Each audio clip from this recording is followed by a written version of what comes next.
నమస్తే, నేను Kavitha. Welcome to I dream. వీసాల స్వామిగా ఇంతకాలం భక్తులకి అనుగ్రహం కలిగించినటువంటి చిలుకూరు బాలాజీ ఇప్పుడు సంతాన బాలాజీగా భక్తుల్ని ఆశీర్వదిస్తున్నారు, అనుగ్రహిస్తున్నారు. సంతాన బాలాజీ అంటే ఏం జరుగుతుంది? ఇక్కడిచ్చేటువంటి గరుడ ప్రసాదం యొక్క విశిష్టత, ప్రత్యేకతలేంటి?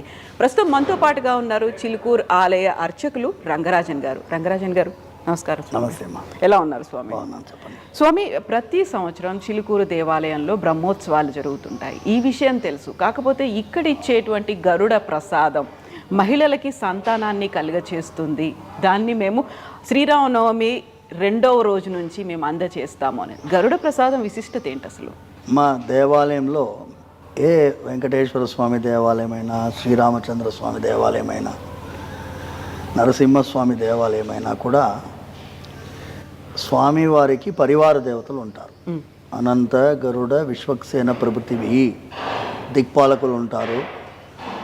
ఈ పరివార దేవతల్లో అత్యంత ప్రముఖమైన పాత్ర పోషించేవారు గరుత్మంతుల వారు.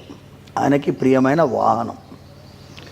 ఈ గరుత్మంతుల వారికి స్వామివారికి ఎదురుంగా నిలబడి ఆయనకి ఎదురుగా ఉండడము అంటే అద్దం లాంటి వారు. ఇప్పుడు మనం దర్పణం అంటాం. స్వామివారికి అద్దం చూపించడము కూడా ఒక అలంకారం అయిన తర్వాత స్వామివారికి అద్దం చూపిస్తాం. ఆ దర్పణం మంత్రమే గరుత్మంతుల వారి మంత్రం. సో స్వామివారికి అద్దం లాంటి వారు గరుత్మంతుల వారు. ఎక్కడ వెళ్ళినా కూడా మీరు వెంకటేశ్వర స్వామి ఎదురుగానే ఉంటుంటారు గరుత్మంతుల వారు. ఆయన స్వామివారికి అత్యంత ప్రియమైన భక్తుడు, ప్రథమ భక్తుడు అని చెప్పాలి. ఈ గరుత్మంతుల వారి యొక్క ఆజ్ఞ ద్వారానే బ్రహ్మోత్సవాలు జరుగుతాయి. ఎక్కడైనా కూడా ఆగమ శాస్త్ర ప్రకారం దేవాలయంలో 5 రోజులు కానీ, 7 రోజులు కానీ, 9 రోజులు కానీ ఉత్సవాలు జరుగుతుంటాయి. చిలుకూరులో సప్తాహ్నికం అంటే 7 రోజుల బ్రహ్మోత్సవాలు, మహోత్సవం అంటాం, బ్రహ్మోత్సవం అని కూడా అంటాం. ఈ 7 రోజుల ఉత్సవానికి గరుడాజ్ఞయ అని, గరుడ స్వామివారి ఆజ్ఞతో సకలలోక రక్షాకర చక్ర సన్నిధో, చక్రస్వామి వారి యొక్క పర్యవేక్షణలో ఉత్సవం జరుగుతుంది. ఈ ఉత్సవంలో ప్రారంభ ఘట్టమే ధ్వజారోహణం. ముందు రోజు అంకురార్పణ చేస్తాం, బీజారోపణ చేస్తాము. అది స్వామివారి ఉత్సవానికి అంకురార్పణ. ఈ 7 రోజులు ఆ అంకుర పూజ జరిగినప్పుడు ఆ అంకురాలన్నీ కూడా మొలకెత్తి ఇంతవరకు ఏపుగా పెరుగుతాయి. చక్రస్నానం రోజు ఆ మొలకెత్తినటువంటి ఆ ఏపుగా పెరిగినటువంటి మొలకెత్తినటువంటి ఆ గడ్డితోటి స్వామివారికి అర్చన జరుగుతుంది. అది చక్రస్నానం రోజు.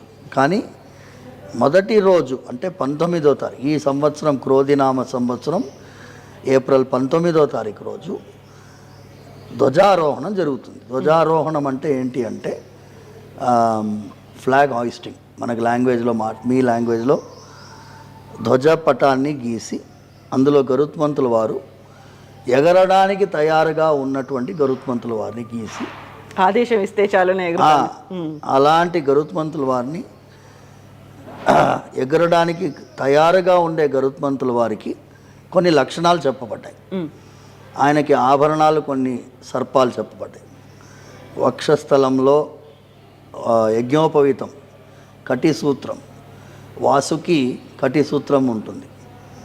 అలాగే స్వామివారికి పద్మము, మహాపద్మముగా 2 చెవులు, కుండలాలుగా పాములు. అంటే ఏ పాములైతే గరుత్మంతుల వారికి ఆభరణంగా స్వీకరించారో గరుత్మంతుల వారు, వాటి లక్షణాలు కూడా చెప్పబడ్డాయి. అది చాలా విస్తృతంగా చెప్తే మనం ఆగమ ఇవంతా కూడా మన ఈ డిస్కషన్ చాలా ఎక్కువైపోతుంది. కానీ అంత నాగాభరణుడుగా ఉండేటటువంటి గరుత్మంతుల వారిని, ఎగరడానికి తయారుగా ఉండే గరుత్మంతుల వారికి ప్రతిష్ఠ జరుగుతుంది.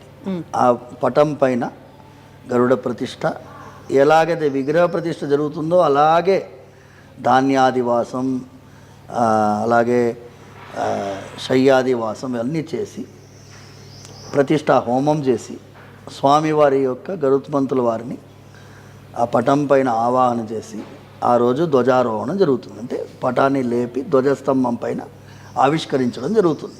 సో అది బ్రహ్మోత్సవానికి అంకురార్పణ సూచిక. అది ప్రారంభ ఘట్టం.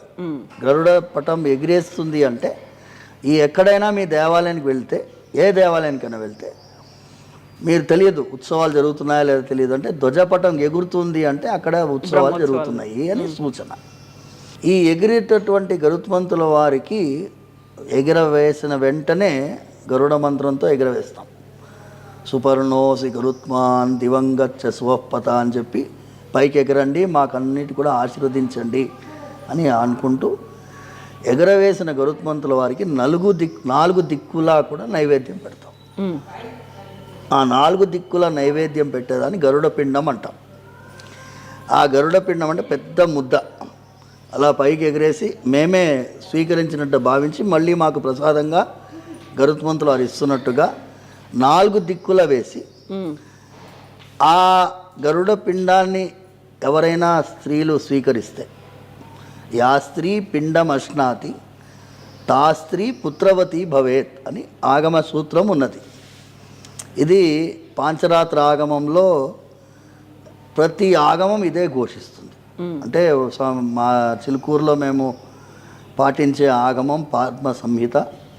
అంటే కొంచెం మిశ్రమమైనటువంటి కొన్ని పద్ధతులు వేరే సంహితల నుంచి కూడా ఉన్నాయి. అందులో ఈ గరుడ ప్రసాదం పైన విస్తృతంగా సంతాన ప్రాప్తి గురించి విశదీకరించబడింది అందులో.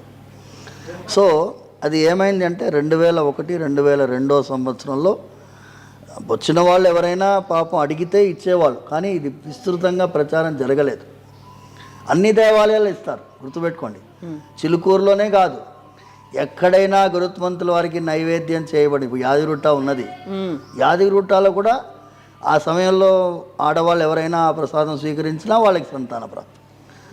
అహోబిలంలో కూడా పాంచరాత్ర ఆగమం, అక్కడ కూడా గరుడ పిండాన్ని స్వీకరిస్తే అక్కడ కూడా ప్రసాదం. కానీ చిలుకూరులో ఏమైంది అంటే భక్తుల యొక్క కొంగు బంగారంగా ఉండే స్వామి, ప్రత్యక్షమైనటువంటి పరమాత్మ స్వరూపంగా ఉండే స్వామి ఇక్కడ ఇంకా తొందరగా అనుగ్రహిస్తున్నారు అనేటటువంటి నమ్మకం, విశ్వాసం బాగా ఉన్నది. ఇది 2002 సంవత్సరంలో నేను స్వామివారి సేవకి వచ్చేసిన తర్వాత అప్పుడప్పుడే స్వామివారి ఉత్సవంలో నేను ప్రత్యక్షంగా పాల్గొనడం జరిగింది. అప్పుడు స్వామివారి ధ్వజారోహణ జరుగుతున్నప్పుడు అందులో ఈ సూత్రము ఆ ప్రయోగ పుస్తకంలో ఉన్నది. అయితే నాకు ఉత్సవ ప్రయోగంలో బాగా అలవాటు చేసినటువంటి వారు, నేను గురుతుల్యులుగా భావించేటటువంటి నరసింహస్వామి, సింహయ్య పంతులని అంటాం మేము. ఆయన నేను అడిగినాను, యా స్త్రీ పిండమశ్నాతి తా స్త్రీ పుత్రవతి భవేత్ అని ఉంది కదా స్వామి, అంటే ఎవరైనా స్త్రీ ఈ గరుడ పిండ ముద్దని స్వీకరిస్తే వాళ్ళు పుత్రవతి అవుతారని ఉంది కదా, నిజంగా అవుతారు అన్నారు ఆయన. మరి చెప్పాలా ఎవరికైనా అని అన్నాను. అంటే చెప్పు, ఎవరైనా ఉంటే తీసుకొని అన్నాను. ఆ రోజు మైక్లో ప్రదక్షిణ జరిగే వాళ్ళందరూ కొంతమంది ఉన్నారు, అందులో 4-5 వచ్చారు.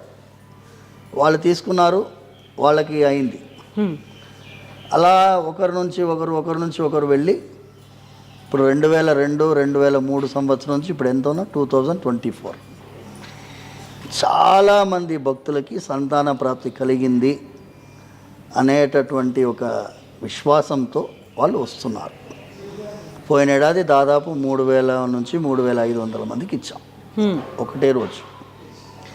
ఈసారి ఏమైంది అంటే ఏప్రిల్ 19th రోజు మేము ఇవ్వబోతున్నామని చెప్పి ఇక్కడ ఈ క్యూ లైన్లో అక్కడ మూలకి నిలబడి నేను మైక్లో చెప్తున్నాను. అయితే ఎవరో భక్తుడు దాన్ని తీసి దాన్ని ఏం చేశాడంటే ఇన్స్టాగ్రామ్లో పెట్టాడు. అది ఒకటేసారి 1,00,000 వ్యూలు పోయినాయి. 1,00,000 వ్యూలు పోతే అది వైరల్ అయిపోయింది. నేను యాక్చువల్గా దానివల్ల సందేహాలు, అపోహలు ఎక్కువైపోవడం వల్ల నేను మళ్ళీ మీడియాకు ఒక వీడియో రిలీజ్ చేయడం జరిగింది. అంటే మార్నింగ్ 8 o'clockకి రావాలి, ఎవరికి సంతాన ప్రాప్తి కావాలో వాళ్ళే రావాలి, భార్యాభర్తలు ఇద్దరు రావాలా అవసరం లేదు, భార్య మాత్రం వస్తే చాలు, ప్రసాదం ఇచ్చేది ఓన్లీ భార్యకి మాత్రమే, ఇన్ని అనౌన్స్మెంట్లు చేయాల్సింది ఆ వీడియో ఇన్స్టాగ్రామ్లో వైరల్ అవ్వడం వల్ల అయింది. అని చాలామందికి విశ్వాసం ఉన్నది. వాళ్ళ ఈ ప్రసాదం స్వీకరించాలనేటటువంటి కోరికతోటి వచ్చేవాళ్ళు ఉన్నారు. వాళ్ళకి సరి అయినటువంటి మెసేజ్ ఇవ్వాలని చెప్పి ఈ నిర్ణయం తీసుకోవడం జరిగింది. సో ఇవాళ మీ ద్వారా కూడా ఇదే నేను చెప్పాల్సింది ఏంటి అంటే 3 ఉదాహరణ ఇస్తానమ్మా. ఎలాంటి ఒక విశేషమైనటువంటి స్వామివారి లీల ఈ గరుడ ప్రసాదంలో. అరౌండ్ 15 years బ్యాక్ అనుకుంటాను, 15 సంవత్సరాల ముందు ఒక పెద్ద డాక్టర్ గారు పెళ్ళై 16 years అయిపోయింది. ఇక వాళ్ళు వదులుకుంటే సంతానం అవుతుందని వదులుకున్నారు. అయినా ఆయన భార్యకి పాపం ఇంకా విశ్వాసం ఉంది. ఆవిడ పాపం స్వామివారిని ప్రార్థిస్తూనే ఉంది. అయితే ఆ గరుడ ప్రసాదానికి జస్ట్ కొన్ని రోజుల ముందు ఆవిడ వచ్చింది. వస్తే నేను అన్నాను, ఈ గరుడ ప్రసాదం తీసుకోమా స్వామివారు అనుకున్నాను. గరుడ ప్రసాదం తీసుకున్న తర్వాత భార్యాభర్తలు ఇద్దరు వచ్చారు. వస్తే ఆమెకి కన్ఫర్మ్ అయింది. కన్ఫర్మ్ అయితే నేను అన్నాను, తప్పకుండా నీకు కవలలు పుట్టేటట్టు ఉన్నారమ్మా అని చెప్పిన. జస్ట్ ఈ గర్భగుడి ఎదురుగా స్వామివారి ముందు నిలబడి చెప్పిన. నిజంగా వాళ్ళ కవలలు పుట్టారు. వాళ్ళ కవలలకు పుట్టేసరికి వాళ్ళకి ఆనందం తట్టుకోలేకుండా వాళ్ళు, ఆ doctor imagine very very senior doctor, వాళ్ళకి ఎంత విశ్వాసము పెరిగింది అంటే, ఈ గరుడ ప్రసాదం గురించి మీరు చెప్తూనే ఉండండి స్వామి, మాలాంటి వాళ్ళు చాలామంది ఉన్నారు, దయచేసి దీన్ని ఆపకండి, అంటే చెప్పడం ఆపకండి. వాళ్ళు వచ్చేవాళ్ళు ఎలాగో వస్తారు, తెలుసుకొని వస్తారు, మీరు చెప్పడం వల్ల ఇంకా మాలాంటి వాళ్ళు తెలుసుకొని మాకు, అంటే వివాహానికి మన సనాతన ధర్మంలో వివాహ వ్యవస్థలో ముఖ్యమైనటువంటిది ఏంటంటే సంతానం కోసమే. పెళ్లి చేసుకునేది ఎందుకు? వంశవృద్ధి కోసం. మనము వేరే శృంగారాన్ని అనుభవించడం కోసం పెళ్ళిళ్ళు చేసుకోవడం లేదు. ఈవెన్ ఫస్ట్ నైట్కి కూడా మంత్రోక్తంగా ఉంది, గర్భం దేహి సినీవాలి గర్భం దేహి సరస్వతి అనేటటువంటి మంత్రంతో గర్భాధానం జరగాలి అని చెప్పి శాస్త్రం చెప్తున్నది. అలాంటిది ఇది ఒక ఫస్ట్ ఎపిసోడ్ నాకు ఇంకా బలమైన విశ్వాసం పెరగడానికి. రెండవది ఏంటి అంటే, ఒక చాలా బీద అమ్మాయి, లంబాడి వాళ్ళ అమ్మాయి డాక్టర్ దగ్గర వెళ్తే ఆ డాక్టర్ గారు గైనకాలజిస్ట్ ఏమన్నారంటే, నీకు యూట్రస్ పొజిషన్ సరిగా లేదమ్మా, నీకు సంతానం కలగదు అనేసినారు. ఆవిడ ఏడ్చుకుంటూ చిలుకూరొచ్చి, ఆవిడ ఏమంటుందంటే, డాక్టర్స్ చెప్పేసినారు నాకేం లాభం లేదు అని చెప్తున్నారు. అయితే నాకేం తెలియదమ్మా, నేను గరుడ ప్రసాదం ఇస్తాను, నువ్వు తీసుకో, తర్వాత దేవుడి మీద భారం పెట్టు అని చెప్పిన. ఆవిడ తీసుకుని మరి 4 నెలల తర్వాత మళ్ళీ వచ్చి నాకు కన్ఫర్మ్ అయింది స్వామి, కానీ అల్ట్రాసౌండ్ చేసిన వెంటనే ఆ డాక్టర్ అమ్మ ఏమంటున్నది, నీ ఫీటస్ పొజిషన్ సరిగా లేదు, ఇది పెరిగితే నీకు హాని పాపకు హాని, తీసేయాలంటుంది. చూడండి, ముందేమో కాదన్నారు, అసలే కాదన్నారు, ధరించిన తర్వాత ఏమనింది, తీసేయాలంటుంది. మన దాంట్లో భ్రూణహత్య మహాపాపం, ఘోరమైన పాపం. నేనేమన్నానంటే, అమ్మా నువ్వు డాక్టర్ని మార్చుమా, వెంకటేశ్వర స్వామి దగ్గర వచ్చావు, నేనేమంటున్నా అంటే 70 ఏళ్ళు వయసు ఎక్కువ ఉన్నటువంటి గవర్నమెంట్ హాస్పిటల్లో పనిచేసినటువంటి డాక్టర్ అమ్మ దగ్గర వెళ్ళు, నీలాంటి కేసులు కొన్ని వేలు చూస్తుంటుంది ఆవిడ అంటే. సరే స్వామి అని చెప్పి అలాంటి ఒక డాక్టర్ దగ్గర వెళ్తే ఆవిడ కొంచెం బెడ్ రెస్ట్, కొన్ని ఎక్సర్సైజెస్ నేర్పించింది, అవి చేసుకొని ముద్దుగా బిడ్డ పుట్టాడు, కొడుకు అబ్బాయి. పుడితే ఏం చేసింది ఆవిడ, ఒక సంచి నిండా బత్తాయి పండ్లు తెచ్చి, వాళ్ళ బత్తాయి తోట ఉంది వాళ్ళకి, బత్తాయి పండ్ల తోటలోంచి సంచి నిండా బత్తాయి తెచ్చి బాబుని చూపిస్తుంది, బత్తాయి ఇస్తుంది. పండంటి బిడ్డ ఇచ్చాడు నాకు స్వామి, నీకు ఒక బత్తాయి అని అందరికి ఇచ్చిందమ్మా. Then it made me even more, నాకు ఇంకా స్వామివారి యొక్క వైభవాన్ని ఇంకా చెప్పాలనేటటువంటి తపన కలిగింది. మూడవది చాలా విచిత్రమైన సంఘటన. ఇక్కడ నుంచి చండీగఢ్ వెళ్తున్నారు భక్తులు కొంతమంది. పక్క బర్త్లో ఒక ఆవిడ ఆవిడకి సంతానం లేదు, ఆవిడ వీళ్ళతో తెలీదు, వీళ్ళు మాట్లాడుకుంటున్నారు పోయిన ఏడాది स्वामी के मंदिर में संतान का प्रसाद दे रहे गए అనౌన్స్మెంట్ करे अपना कोई है क्या అని వాళ్ళు మాట్లాడుకుంటున్నారు. అయితే ఈమెకి వాళ్ళకి పరిచయం లేదు. ఈమె విని ఎప్పుడు ఏంటి డేట్ అని కనుక్కుంది. ఈమె వచ్చింది ఇక్కడికి, వచ్చి అది స్వీకరించింది, సంతానం కలిగింది. బాబుని పట్టుకొని, చిన్న బాబు, just she brought to show, చూపించడానికి తీసుకొచ్చింది. ఏం చెప్పింది అంటే, ట్రైన్లో కనుక వాళ్ళు మాట్లాడకపోయి ఉంటే నాకు తెలిసేది కాదు. వాళ్ళు మాట్లాడుకుంటున్నారంటే ఈ స్వామి వారి యొక్క ఆశీర్వాదం నాకు ఇవ్వాలని సంకల్పించినారు కాబట్టి నాకు ఆశ్చర్యంగా ఉంది. వాళ్ళకి థ్యాంక్స్ చెప్పినాను. వాళ్ళు ఎక్కడ ఉంటారో తెలియదు నాకు, భగవంతుడే నాకు వాళ్ళని పంపించినట్టు అనిపించింది అని చెప్పి ఇన్ని ఆనందకరమైన విషయాలు చెప్పి వెళ్ళింది. నేను నిర్ణయించుకున్నాను, ఇది స్వామివారి యొక్క ఆశీర్వాదం, ఇది తప్పకుండా భక్తులకు చేరవేయాలని సంకల్పంతో మా వాళ్ళందరికీ చెప్పినాను, మా వాళ్ళు వాలంటీర్స్ అందరికీ చెప్పినాను. ఆ రోజు విపరీతమైన భక్తులు ఉంటారు, చాలామంది వస్తారు, రానియండి, అందరికీ ఇద్దాం. కొంతమంది ఏంటి అంటే, మా పిల్లలు అమెరికాలో ఉన్నారు, ఏం చేయాలి? నేనేమన్నానంటే, ఒకళ్ళిద్దరికి సూచించినాను, ఉత్సవం జరుగుతుంది ఆ టైంలో, మీరు అక్కడ స్వామివారిని తలుచుకొని మీ ఇంట్లో కొంచెం పొంగళ్ళు వండి స్వామివారికి అక్కడి నుంచి నైవేద్యం పెట్టి అదే గరుడ ముద్దగా భావించి తీసుకోండి అని చెప్పినాను. చూద్దాం, అలాగే ఆశీర్వాదం అవుతుంది, భగవంతుడి కటాక్షం. ఎందుకంటే ప్రత్యక్షంగా వచ్చి స్వీకరిస్తే మంచి ఫలితం ఉంటుంది, ఒకరి బదులు ఒకరు స్వీకరిస్తే ఫలితం లేదు. అయితే స్వామి, ఇక్కడ ప్రధానంగా ఇప్పుడు సంతానాలు ఏమీ లేకుండా పిల్లలు పుట్టట్లేదు అనుకున్నప్పుడు అది కేవలం మహిళలకు సంబంధించినటువంటి అంశం కాదు. ఇద్దరిలోనూ లోపం ఉండొచ్చు, లేకపోతే అక్కడ అనారోగ్యమైనటువంటి సమస్యలు ఉండొచ్చు, ఇంకేదైనా కారణం ఉండొచ్చు. బట్ మీరు ఇస్తున్నటువంటి గరుడ ప్రసాదం కేవలం మహిళలకి మాత్రమే ఎందుకు ఇస్తున్నారు? ఇప్పుడు మీరు సమాధానం మీకే చెప్తానమ్మా. ఇప్పుడు ఐవీఎఫ్ ఎవరికి చేస్తారు? మహిళలకే చేస్తారు. ఎందుకు? ఏదో లోపం ఉంటుంది, దాన్ని సెట్ చేయాల్సిన అవసరం ఉంటుంది. Fertility is related to women. ఇప్పుడు మగవాళ్ళలో వీర్య కణాలు తక్కువ ఉన్నా ఒక వీర్య కణం చాలు కదమ్మా. ఇప్పుడు మెడికల్ సైన్స్లో వీళ్ళు ఏమంటారు, ఇన్ని మిలియన్ ఉంటేనే మీది కరెక్ట్ అంటారు. జీరో స్పర్మ్ కౌంట్ అంటారు. జీరో స్పర్మ్ కౌంట్ అంటే చాలా తక్కువ ఉంటే దాన్ని జీరో కింద లెక్క పెట్టుకుంటారు. అదేమీ లేదు, ఒక్క స్పర్మ్ ఈజ్ ఆల్సో ఇనఫ్. భగవంతుడి అనుగ్రహం ఉంటే ఆ స్పర్మ్ కూడా పోయి పిండంతో కలుస్తుంది. స్వామివారి దివ్య ఆజ్ఞ ఉంటుంది. ఇఫ్ షీఈస్ గరుత్మంతుల వారి ఆశీర్వాదం గురించి నేను ఇంతకే చెప్పినాను కదమ్మా. ఆయన ఆ స్త్రీని సంతానానికి యోగ్యురాలుగా చేస్తాడు. యోగ్యురాలుగా చేసిన తర్వాత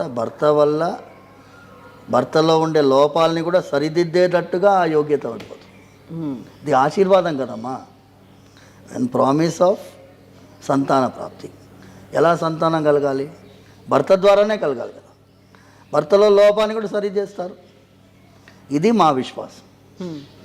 ఇప్పుడు ఏంటి, మెడికల్ సైన్స్ ఏమంటుంది, ఆయనని పరీక్షిస్తుంది, ఈ అమ్మాయిని పరీక్షిస్తుంది. కానీ సంభోగం జరిగేటటువంటి పరీక్ష, సక్సెస్ఫుల్ పరీక్ష ఎవరు చేయలేరు. ఇంతవరకు సైన్స్ లేదు. అందుకోసం మేమేమంటామంటే, మీరు ఒక లెవెల్ వరకే మీరు పరీక్షించగలరు. మీరు 50% పరీక్షించారు, మేము కలిపి 100% స్వామి చేస్తాం. అది ఆశీర్వాదం. సో భగవంతుడి యొక్క అనుగ్రహం ఆయన ఇవ్వాలి అని తలుచుకుంటే ఆ మెడికల్ డాక్టర్కి ట్విన్స్ ఎలా పుడతారమ్మా? వాళ్ళు చూసి ఉండరా? ఐవీఎఫ్ చేసి ఉండరా? ప్రయత్నం చేసి ఉంటారు వాళ్ళు తప్పకుండా. అందులో కూడా జరగలేదు. ఆ యూట్రస్ సరిగా లేదు, పొజిషనింగ్ సరిగా లేదని నాట్ పాసిబుల్ అన్నటువంటి వారికి స్వామి అనుగ్రహించారు. ఎన్నో ఉన్నాయమ్మా. ఇప్పుడు నేను చెప్పుకుంటూ పోతే కొన్ని వందల ఉదాహరణలు ఉన్నాయి. మీరు మీ యూట్యూబ్ దాంట్లో కమెంట్స్లో వస్తాయి, మాకు కూడా అయిందండి, మాకు కూడా అయింది, చూడండి మీరు. స్వామి, గతంలో పుత్రకామేష్టి యాగం అనేది ఉండేది. ఆ తర్వాత కూడా చాలాసార్లు ఆశ్రమాల్లో పుత్రకామేష్టి యాగాలు జరిగాయి, అది దంపతులకి కలిపి చేశారు. దంపతులు ప్రత్యేకంగా అక్కడ కూర్చోవాలి, ఎలా పాటించాల్సినటువంటి ఏం విధి విధానాలు ఉన్నాయని. ఇక్కడ కేవలం మహిళలని మాత్రమే రమ్మంటున్నా, ఈవెన్ హస్బెండ్ కూడా ప్రసాదం కాదు కదా, రావడం కూడా కేవలం మహిళ మాత్రమే రావాలి అని చెప్పడం. అది ఏంటంటే మెయిన్ మా భర్తలు వస్తారు, కానీ మేము ప్రసాదం సమయంలో వాళ్ళని దంపతులుగా తీసుకొని ఉంటే మాకు ఇబ్బంది. ప్రసాదం ఇచ్చేది ఆడవాళ్ళకే కదా, భర్త పక్క నుండి ఏమీ చేయడానికి లేదు. సో ఆయన అనుగ్రహం ప్రార్థించాలి. మాకు మెయిన్గా చిన్న ప్రాంగణం 3-4 అంశాల వల్ల భర్తని అలౌ చేయట్లేదు. మొదటి కారణం ఇచ్చేది ఆడవాళ్ళకే, సో భర్త యొక్క ప్రమేయం అక్కడ లేదు. రెండవది ఓపిక చాలా తక్కువ భర్తలకి. ప్రతి 10 నిమిషాలకి ఇంకెప్పుడండి అని వేధించడం మొదలుపెట్టారు. మాకు ఎక్స్పీరియన్స్ ఉంది. అందుకోసం మేము నాయన మీరు మీ ఆవిడని ఇక్కడ డ్రాప్ చేసి బయట వెయిట్ చేయండి. ఇప్పుడైతే యూపీఎస్సీ ఎగ్జామ్ ఎలాగైతే బయట వెయిట్ చేస్తారో, ఇది సంతాన ప్రాప్తి అనుగ్రహం కాబట్టి బయట వెయిట్ చేయండి. రెండవది. మూడవది క్రౌడ్ మేనేజ్మెంట్. ఇప్పుడు 3,000 మంది వచ్చారనుకోండి, భర్తలు 3,000 మంది వచ్చారనుకోండి, మేము 6,000 మందిని మేనేజ్ చేయలేము. It's all difficult. సో చాలా ఆలోచించి సంతాన ప్రాప్తికి కావాల్సింది ఆడవాళ్ళకి ప్రసాదం. ఇంకా 4వది ఏంటంటే ఒక చులకన భావంతో కొంతమంది భర్తలు బిహేవ్ చేశారు. మా ఆవిడ ఎన్నో పూజలు చేస్తుంది, పునస్కారాలు చేస్తుంది, ఏమొస్తుంది. ఈ యాటిట్యూడ్ అనేది పనికిరాదు. విశ్వాసంతో పరమ భక్తితో స్వీకరిస్తే మాత్రం బ్రహ్మాండమైన ఫలితం లభిస్తుంది. అందుకోసం మేము అది చూసాం. ఇది మా నిర్ణయానికి కారణం, ఇవన్నీ కారణాలు. సో భర్తలు రావచ్చు, దర్శనం చేసుకొని బయట వెయిట్ చేయాలి. భార్య ప్రసాదం స్వీకరించిన తర్వాత ఇద్దరు కలిసి మళ్ళీ దర్శనానికి రావచ్చు. మధ్యాహ్నం 1 o'clock వరకు దర్శనం ఉంటుంది. పొద్దున 8 గంటలంటే మాకు ధ్వజపటం ఎగిరేసే వరకు ఒక 1 hour అయినా కూడా 9:30 నుంచి ప్రసాదాలు ఇవ్వడం మొదలు పెడతాం. యాజ్ ఎర్లీ యాజ్ పాసిబుల్, ఎంత త్వరగా వీలవుతే అంత త్వరగా. ఎండాకాలం కాబట్టి మేము అంతసేపు వీళ్ళని వెయిట్ చేయించే ప్రయత్నం లేదు. భగవంతుడి ఆశీర్వాదంతో తొందరగా వీళ్ళకి ప్రసాదం ఇచ్చి పంపించే ప్రయత్నంలో మేము అందరం ఉన్నాం. స్వామి, ఇప్పుడు పిల్లలు పుట్టర్లేదు అనుకుంటే బోల్డ్ అంతా మెడికల్ టెక్నాలజీ అనేది వచ్చింది, లేటెస్ట్ టెక్నాలజీ వస్తున్నాయి, టెస్టులు వస్తున్నాయి, దానికి సంబంధించినటువంటి మెడిసిన్స్ అనేవి, ఇలాంటివన్నీ ఉన్నప్పుడు ఇప్పుడు మళ్ళీ వెనక్కి వెళ్ళి దేవుణ్ణి నమ్మండి లేకుంటే ప్రసాదాన్ని తినండి దాంతో వస్తుంది అని చెప్పడం అనేది బోల్డ్ అంత క్రిటిసిజం కూడా కనిపిస్తుంది కదా దీని మీద. రానియండి, criticism is part of everything. Even science has its own critics. ఇప్పుడు వ్యాక్సిన్ మీద ఎంతమంది అవమానం చేశారు. మన ఈ ఫైజర్ వ్యాక్సిన్ మీద అందరూ ఓ బ్రహ్మాండమైన వ్యాక్సిన్ అన్నారు. ఇప్పుడు తెలుస్తుంది కదా, మన భారతదేశంలో తయారు చేసినటువంటి భారత్ వ్యాక్సిన్కి చాలామంది అవమానకరమైనటువంటి భాష వాడారు. అలాంటి వ్యాక్సిన్లు పనిచేసాయా అని అంటే బ్రహ్మాండంగా పనిచేస్తున్నాయి. అది ఒకటి. రెండవది, సైన్స్ గురించి నేను ఒకటే అంటానమ్మా, I will go on because నా బ్యాక్గ్రౌండ్ బయోమెడికల్ ఇంజనీరింగ్. నాకు దాని లిమిటేషన్స్ తెలుసు. ఇప్పుడు నార్మల్ డెలివరీ ఎన్ని జరుగుతాయి చెప్పండి? When సిజరీన్ section was an emergency, today it has become a norm. Are you justified? Through you, I ask the gynecologist, are you justified?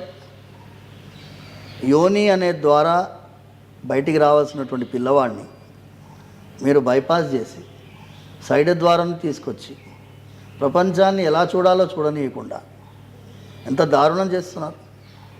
ఇప్పుడు ఆవు కంటుందండి, సిజరీన్ చేస్తున్నా, పిల్లి కంటుంది, కుక్క కంటుంది, ఏనుగు కంటుంది, ఎలుగుబంటి కంటుంది, సింహం కంటుంది. సైన్స్ని ఎంత దుర్వినియోగం చేసుకుంటున్నారు, ఎంత దుర్వినియోగం చేసుకుంటున్నారు. నేను ఈ లాంగ్వేజ్ మాట్లాడకూడదు కానీ చెప్తున్నాను. ఇప్పుడు ప్రకృతి అనేది ఒకటి ఉంటుందమ్మా, ప్రకృతికి విపరీతంగా సైన్స్ వెళ్ళకూడదు. Science should support the natural course of activity. Science cannot become unnatural against nature. నేను ఏమంటున్నాను అంటే అమెరికా దేశంలో కూడా నార్మల్ డెలివరీకి ప్రమోట్ చేస్తున్నారు. యూకేలో వాళ్ళు సిజరియన్ అంటే 10 పేపర్లు ఫిలప్ చేయాలి, ఎందుకు సిజరియన్ చేశారు. ఇక్కడ ఉన్నామా, సిజరియన్ చేస్తే లక్షలు సంపాదన వస్తుంది కాబట్టి సిజరియన్ చేస్తారు. నార్మల్ డెలివరీ చేస్తేనే మీకు సరి అయినటువంటి డెలివరీ అవుతుంది, ఆరోగ్యకరమైన శిశువు పుడతాడు. సిజరీన్ తర్వాత ఆ అమ్మాయికి ఎంత అవస్థ తెలుసామా మీకు? ఎన్ని మసిల్స్ కట్ చేస్తారు, ఎన్ని నర్వ్స్ కట్ చేస్తారు, ఎన్ని ప్రాబ్లమ్స్ ఆవిడకి. ప్రోలాప్స్ అవుతుంది తెలుసా మీకు? మీరు ఆడవాళ్ళు కదా, మీకు తెలుస్తుంది. సిజరీన్ వల్ల తర్వాత జరిగే పరిణామాలకి వీళ్ళ greed is responsible. That greed of money to make money. I tell you science. మీరు సైన్స్ గురించి అన్నారు కాబట్టి గొప్ప చెప్పుకోకండి. మీ నిర్వాహకం, సైన్స్, డాక్టర్స్, హాస్పిటల్స్ నిర్వాహకం అంతా నేను చూసిన వాడిని. నేనేమంటున్నాను అంటే ఇది ఆశీర్వాదం. ఎలాగో మీ దగ్గరే వస్తారు. సంతాన ప్రాప్తి కోసము ఆశీర్వాదాన్ని తీసుకొని గర్భాన్ని ధరించిన తర్వాత మీ దగ్గరికి వస్తారు కదా. మేమేమి డైరెక్ట్గా పిల్లవాడిని ఇవ్వట్లేదు కదా. We are supporting the activity of procreation. This is a blessing. ఈ ఆశీర్వాదము భగవంతుడి అనుగ్రహంతో పిల్లవాడు పడుతుంది. కడప నుంచి ఒక దంపతులు వచ్చారమ్మా, ముస్లిమ్స్ వాళ్ళు. భర్త లోపల రాలేదు, భార్య పాపం నల్ల బుర్కాతోటి వచ్చింది, ధైర్యంగా వచ్చింది ఆవిడ. పిల్లలు లేరు వాళ్ళకి. స్వామివారి అనుగ్రహంతో పిల్లవాడు పుట్టాడు. గరుడు ఖాన్ అని పేరు పెట్టారు. ఖాన్ ఏంటి, గరుడేంటి? చిలుకూరు బాలాజీ ప్రసాదం అని చెప్పుకుంటారు వాళ్ళు. తప్పు లేదు. విశ్వాసానికి సైన్స్కి ఎప్పుడు కొట్లాట లేదు. కొట్లాటల్లా మనుషులతోటే ప్రాబ్లం. ఒక డాక్టర్ ఇంకో డాక్టర్ని ఏకీభవించడు. నేను చెప్తున్న ఛాలెంజ్ సైన్స్. మీ ప్రోటోకాల్ అంటే ఈయన ప్రోటోకాల్కి ఆయన ప్రోటోకాల్కి మ్యాచ్ కాదు కదా. ఒక ఆయన ఏమంటాడు, షుగర్ పేషెంట్లకి open heart surgery contraindicated అంటాడు. ఇంకో ఓపెన్ హార్ట్ సర్జరీ సెంటర్కి పోతే కార్డియాక్ థొరాసిక్ సర్జన్ ఏమంటాడు, నేను చేస్తా, ఏం ప్రాబ్లం లేదంటాడు. ఇప్పుడు ఈయనేమో వద్దని చెప్తాడు, ఆయన చేస్తాడంటాడు. ఇప్పుడు ఆయన చేసిన తర్వాత కాంప్లికేషన్ వస్తే ఎవరికి ప్రాబ్లం? పేషెంట్కి ప్రాబ్లం. ఈయన ఒప్పుకుంటాడు, చేస్తాడు, పేషెంట్కి ఇబ్బంది అయితే నేను ముందే చెప్పానండి మీకు ప్రాబ్లమ్స్ ఉంటాయి, నేను చేస్తానన్నాను, ప్రాబ్లమ్స్ ఉన్నాయి, మీరు అనుభవించండి అంటాడు. ఈయన బెటరా ఆయన బెటరా? ఈయన వద్దండి మెడికల్ మేనేజ్మెంట్ చేద్దామని ఈయన అన్నాడు, లేదండి సర్జరీ చేద్దామని ఆయన అన్నాడు. సర్జరీ చేసి చేతులు ఎత్తేసినవాడు గొప్పవాడా, వద్దయ్యా అని చెప్పినవాడు గొప్పవాడా? ఇద్దరు డాక్టర్లే, ఇద్దరు కార్డియోథొరాసిక్ సర్జన్సే. సో మీరు మెడికల్ సైన్స్ గురించి నాకు చెప్పకండి అమ్మా. సుప్రీంకోర్టులో పతంజలి ఆర్గ్యుమెంట్లు ఉండొచ్చేమో కానీ I don't accept each and every argument of supreme court. సుప్రీంకోర్టుకు లిమిటేషన్స్ ఉన్నాయి. ఆయుర్వేదం గురించి సుప్రీంకోర్టుకు తెలియదు, అలాగే అలోపతి గురించి కూడా సుప్రీంకోర్టు తెలియదు. ఇప్పుడు ఉండే చట్టాలన్నీ కూడా ఇంగ్లీష్ వాళ్ళ మందుల గురించే చట్టాలు. ఆయుర్వేదాన్ని సపోర్ట్ చేసే ఒక్క చట్టం లేదు. అవునా కదమ్మా? ఇప్పుడు క్లినికల్ ట్రయల్స్ అన్నీ అలోపతికి ఉన్నాయి. క్లినికల్ ట్రయల్స్ ఎందుకంటే కరివేపాకు దాని ఫలితం గురించి క్లినికల్ ట్రయల్ చేయాలా? అవసరమా? పసుపు గురించి దాని పసుపు ఇచ్చే ఫలితం గురించి క్లినికల్ ట్రయల్ చేసి ఫలితం నిరూపించుకోవాలనా? కొన్ని వేల సంవత్సరాలుగా పసుపు వాడుతున్నాం కదమ్మా మనం.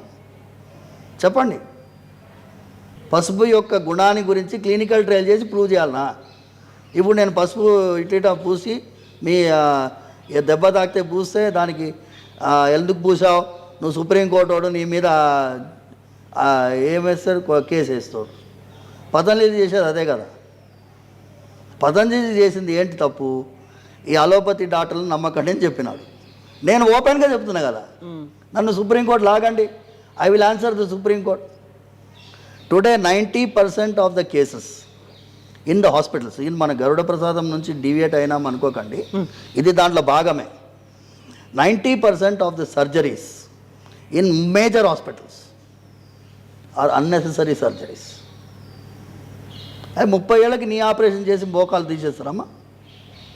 30 ఏళ్ళకే ఫిజియోథెరపీ చేసి ఆయనకి ఎక్సర్సైజ్ చూపించి ఫైనల్ స్టేజెస్లో నీ రీప్లేస్మెంట్ ఉంటాయి. ఎంతమంది 30 ఏళ్ళకి నీ రీప్లేస్మెంట్ చేసేసారు? వాళ్ళ మీద మెడికో లీగల్ కేసు పెడితే వాళ్ళు ఊరుకోగలరా? Can they handle their cases? అందుకోసం దయచేసి సైన్స్ మీ లెవెల్లో మీరు ఉండండి.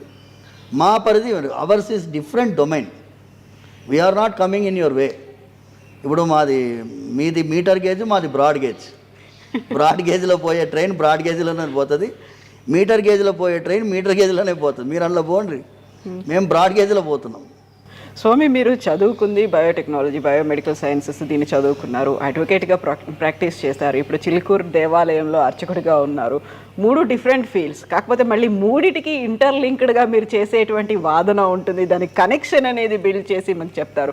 కాకపోతే ఓ ప్రసాదం తింటే పిల్లలు పుడతారా, లేకుంటే గతంలో మనకి బోల్డ్ అంత ట్రోల్స్ అయ్యేవి, మిథిలా నగరంలో పాయసం తింటే, లేకపోతే అక్కడ నుండి నాగలికి చాలకే సీతమ్మ దొరికిందా, రాముడు ఇలా దొరికాడా, పుత్రిక కామేష్టి యాగంలో వచ్చారా, ఇలాంటివన్నీ ట్రోల్స్ అయ్యాయి.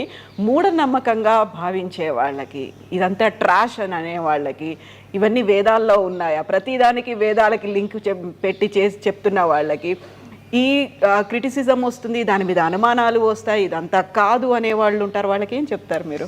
వాళ్ళకి ఏంటంటే అమ్మా, ఈ 3500 మంది ఆడవాళ్ళు వచ్చి కూర్చున్నారు చూడండి, వాళ్ళని అడగమనండి. ఇప్పుడు వాళ్ళకి నమ్మకంతో వాళ్ళు వస్తున్నారు, నమ్మకానికి నాకు ట్రాష్ అని చెప్పే వాళ్ళని కన్విన్స్ చేయాల్సిన అవసరం నాకేముందమ్మా. I am not here to propagate, I'm here to benefit people. మన ఇతరులకి ఉపయోగకరమైన పరిస్థితి ఏం చేయాలి. నేను వాదన కోసమో ప్రతివాదన కోసమో, నేను భగవంతుడి అనుగ్రహాన్ని 100% ఉన్నది అని చెప్పడానికే ఉన్నానమ్మా, లేదని చెప్పడానికి వాళ్ళు ఉన్నారు. వాళ్ళ పని వాళ్ళు చేసుకొనియండి, నా పని నేను చేసుకొనియండి. కోట్లాది మంది నమ్మకస్తులు వస్తున్నారు, మిమ్మల్ని నమ్మే వాళ్ళు ఉన్నారు మీ వెనకాల. మీ సిలబస్ మీది, మా సిలబస్ మాది. ఇప్పుడు నన్ను మిమ్మల్ని కన్విన్స్ చేయాలని నన్ను అడిగితే నాకు వేస్ట్ ఆఫ్ టైం, నాకు టైం అవసరం లేదు. ఆ టైం నేను ఇంకా భగవంతుడి పైన భక్తితో ఇంకా 100 మందితో స్వామివారి వైభవం చెప్పడానికి వాడుకుంటాను. ఆ సమయాన్ని వృధా అసంబద్ధ ప్రలాపన అంటారు చూసారా, వాళ్ళ దగ్గర పోయి అరే గొప్పదిరా గరుడ ప్రసాదం అని చెప్పి నాసికుడికి పోయి చెప్పాను అనుకోండి, నాలాంటి మూర్ఖుడు ఉండడు. ఆయన నుంచి ఎక్స్పెక్టేషనే నాకు అవసరమే లేదు. చాలామంది కమ్యూనిస్టులు ఇప్పుడు వాళ్ళ భార్యలు పిలుస్తున్నారని వాళ్ళందరూ ఆస్తికత్వం వైపు వస్తున్నారు. చూశారు కదా మీరు, 70 ఏళ్ళు 60 ఏళ్ళు ఉన్నటువంటి వాళ్ళు మెల్లిగా ఆస్తికత్వం వైపు వస్తున్నారు. సంతోషం, అదే మన గుణం. మనిషిగా పుట్టింది ఎందుకు? ఆ స్వామివారిని చేరుకోవడానికి. 84 లక్షల జన్మలు ఎత్తితే ఒకసారి మనిషి శరీరం పుట్టింది. ఇందులో నీకు గొప్పగా ప్రూవ్ చేసుకోవడానికి, నువ్వు ఫ్రంట్ పేజ్లో న్యూస్ ఐటంలో రావడానికి, నువ్వు 10 మందిని తిట్టావనుకో, రాములు అని తిడితే ఫ్రంట్ పేజ్లో వస్తావు. కొన్ని పేపర్లు ఫ్రంట్ పేజ్లో వేస్తాయి, కొన్ని టీవీ ఛానల్ బ్రేకింగ్ న్యూస్ వేస్తాయి. వేసుకొనివ్వండి, దానివల్ల రాముల వారి వైభవం తగ్గిపోదు, నీ వైభవం ఏమో పెరగొచ్చేమో టెంపరీగా. అలా పెరిగిన వాళ్ళు ఎక్కడ పోయారో తెలుసు మీకు అందరికీ. టెంపరీగా పెరుగుతుంది, తర్వాత పోతారు. కొన్ని లక్షల మంది వచ్చారు, పోయారు కూడా. భగవంతుడు మాత్రం ఆయన అనుగ్రహం స్థిరంగా ఉంటుంది, సందేహం లేదు. ఆయన కటాక్షిస్తూ ఉంటారు. గరుడ ప్రసాదాన్ని 19వ తారీఖు పొద్దున 8 గంటలకు ఇక్కడ రావాలి, ఆడవాళ్ళు రావాలి, ఆడవాళ్ళు మాత్రమే స్వీకరించాలి. వాళ్ళ హస్బెండ్స్ ఇస్తే వాళ్ళకి ఇవ్వము, మా భార్య ఎక్కడెక్కడో ఉందంటే ఇవ్వము. మేము కొన్ని ఇలా క్యారీ చేసి తీసుకెళ్ళి తినిపిస్తాము కాదు, కొరియర్లో పనిచేయదు, స్వామివారి సన్నిధిలో తీసుకుంటే ఇక్కడ ఆశీర్వాదం. ఈ ప్రాంగణానికి ఒక విలువ ఉందమ్మా, ఈ ప్రాంగణానికి ఒక విలువ ఉంది కదమ్మా, దాన్ని గుర్తించాలి మనం. సరేనా తల్లి? Okay swami, thank you so much swami, ధన్యవాదాలు స్వామి. మళ్ళీ మనం కలుద్దాం. Thank you. నమస్తే.